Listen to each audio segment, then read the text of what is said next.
অল্প খরচে এবং খুব সহজে কিভাবে এত সুন্দর এবং সফট রসমালাই বানালাম সেটা নিয়ে আজকের ব্লগ।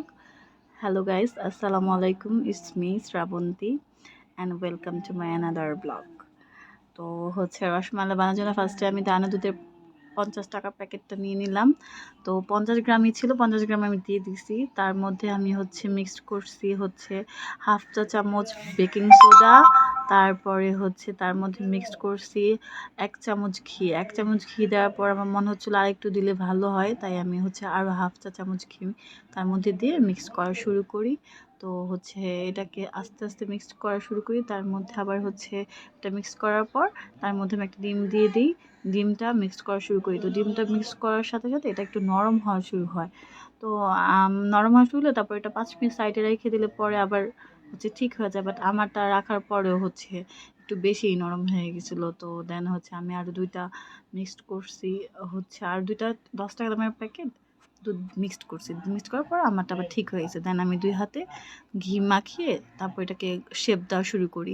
আপনি যে কোনো শেপ দিতে পারেন। আমার গোল শেপ দিতে ইচ্ছা করছে, তো আমি গোল দিয়েছি। বিভিন্ন শেপের হওয়া যায়, লম্বা চাইলে লম্বা। তো আমার এটাই ভালো লাগে, তো আমি এরকম গোল শেপেরই দিয়ে দিছি সবগুলো। দেওয়ার পর এই তো এখানে দেখতেই পাচ্ছেন। দেন আমি একটা প্যান কড়াই বসানোর পর এখানে কিছু অল্প পরিমাণ চিনি, তার সাথে পানি মিক্সড করে ক্যারামেল বানানো শুরু করি। কারণ ক্যারামেলটা দিলে কি হয়, রসমালাই কালারটা খুবই সুন্দর হয়। রসমালাইটা কীভাবে কোনো কালার আসবে না, দুধের কালার তো সাদা, কিন্তু আমি যদি ক্যারামেল মিক্সড করি তাহলে একটু ইয়েলো ইয়েলো শেপ আসে, একটু ভালো দেখতে ভালো লাগে। তার জন্য আমি ক্যারামেল বানাই, তার মধ্যে দুধ দিয়ে দিই। আমি এখানে 70 গ্রাম গুঁড়া দুধের সাথে হাফ কেজি মিল্ক মিক্স করি, যাতে দুধটা গাঢ় হয়, আরও বেশি ভালো হয়। তো আমি এখানে পরিমাপ মতো চিনি দিয়ে দিই। যে যতটুকু মিষ্টি পছন্দ করে অতটুকু দিলে হবে। এখানে আমি এতটুকু মিষ্টি দিয়েছি, তাতে অনেক বেশি মিষ্টি হয়ে গেছিলো চিনি দেওয়ার পরে। দেন আমি এটাকে মিক্স করি। তারপরে তাতে একটু এলাচ দিয়ে দিই, যাতে গ্রান আসে, একটা টেস্ট আলাদা, এলাচের একটু টেস্ট আসে, ভালোই লাগে এলাচ দিলে। তারপরে আমি একটু দেখি বলকে আসতেছে, তখন আমি বানানো রসমালাইগুলো এখানে দিয়ে দিই। সবগুলো আস্তে আস্তে একটা একটা করে, যাতে লেগে না যায় একটা আরেকটার সাথে। তো একটু সাবধানতা অবলম্বন করেই দেওয়াটা ভালো, যাতে একটা আরেকটার সাথে লেগে না যায়। তারপরে দেখতে ভালো হয় না বা ফেটে যাইতে পারে, সম্ভাবনা থাকে। তাই আমি একটা একটা করে দিয়ে দিলাম। দেন ওটাকে ঢেকে দিলাম। ঢেকে দেওয়ার পর আমি একটু বারবার চেক করতেছিলাম, দেখলাম একদম ফুলে গেছে।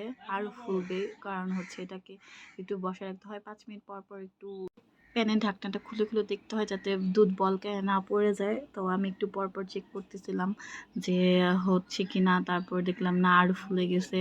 তারপর আমি আরও ঢাকনাটা ঢেকে রাখলাম।